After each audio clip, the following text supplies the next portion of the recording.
South Park just exposed Meghan Markle's secret Hollywood past, and it's honestly wild. Yep, the most savage cartoon on TV is back at it, and this time, Meghan Markle's old Hollywood life is the main event. South Park just went digging through everything Meghan probably hoped the world forgot, from her deal or no deal briefcase days to those cringy old interviews about manifesting her dreams. And let's just say, they found more than she'd ever want anyone to see. Pops, I have to start auditioning again. You were on the very famous show Suits. More popular in the States than even Friends, you told us.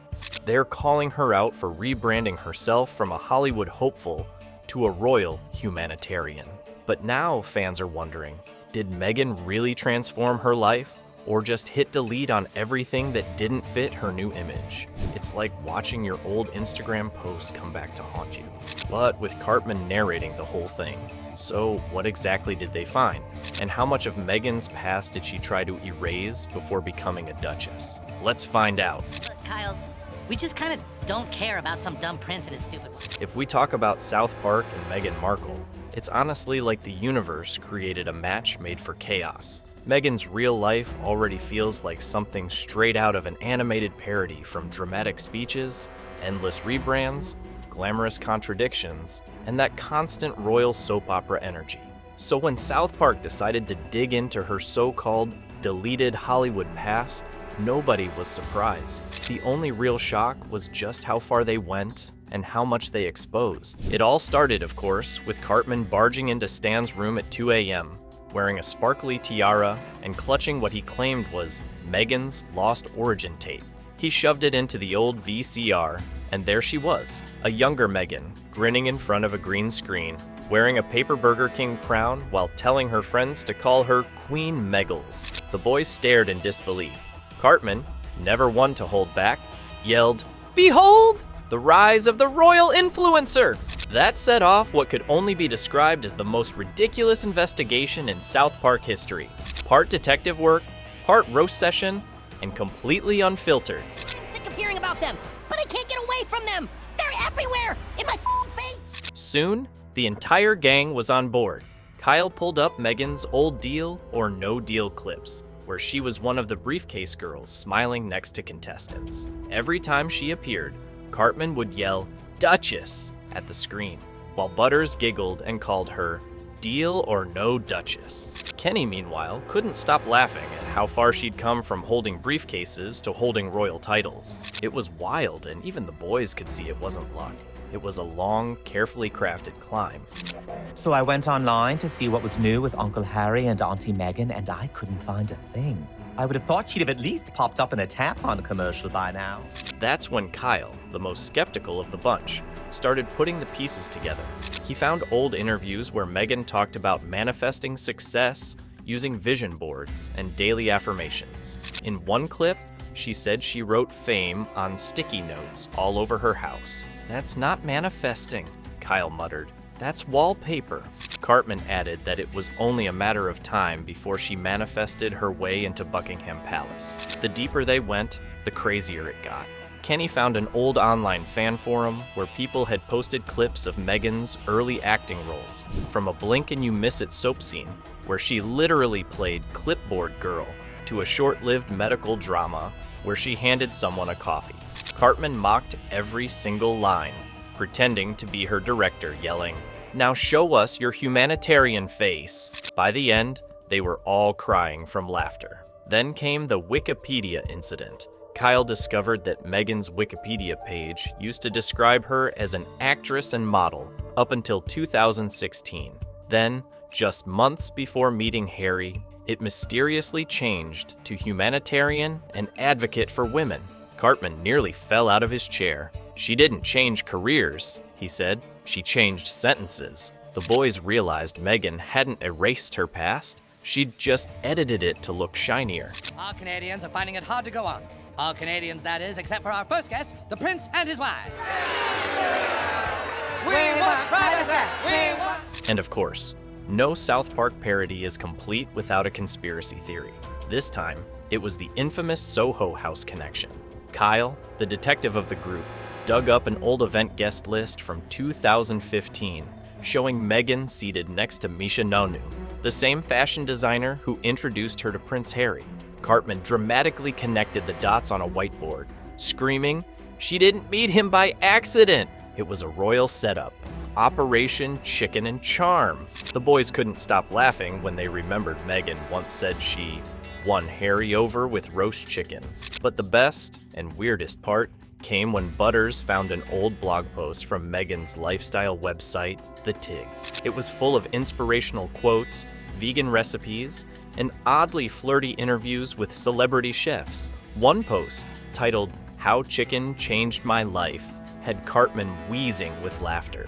"She's out here ghosting husbands over drumsticks," he said, referencing her first marriage that allegedly ended when she mailed back her wedding rings through FedEx. Butters actually looked sad for her ex-husband, while Kenny mumbled something that sounded like, "Bro, even I wouldn't date her."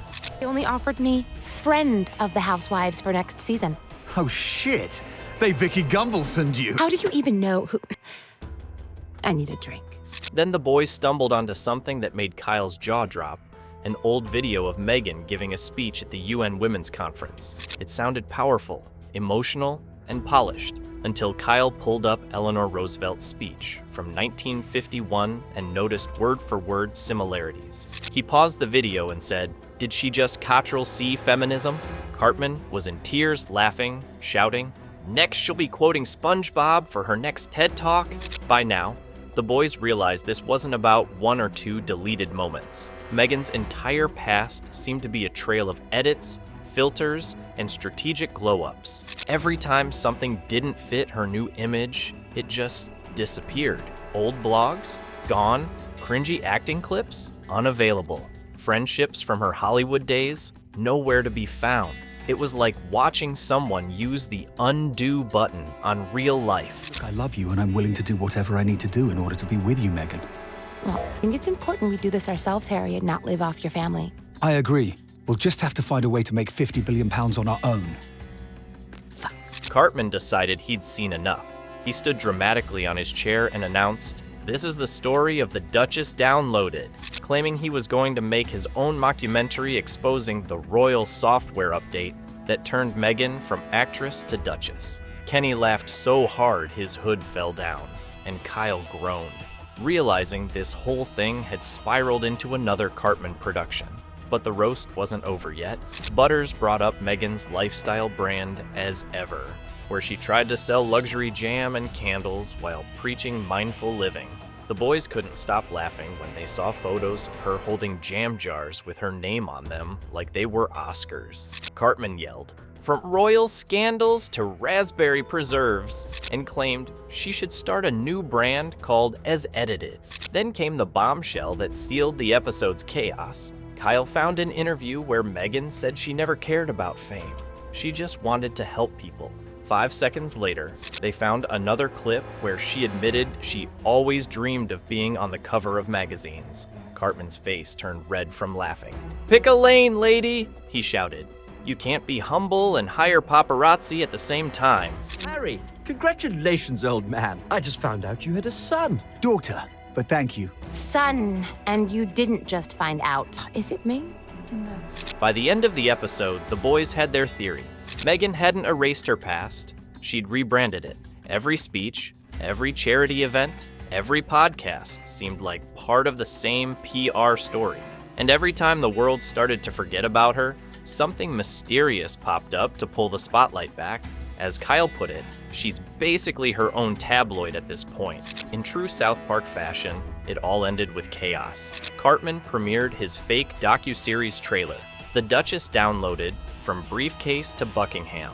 It opened with dramatic music, fake tears, and Cartman dressed as Meghan saying, "I didn't chase fame, I just caught it." Then the trailer ended with the tagline, "Coming soon to Netflix." Whether you asked for it or not, when the episode ended, fans couldn't stop laughing.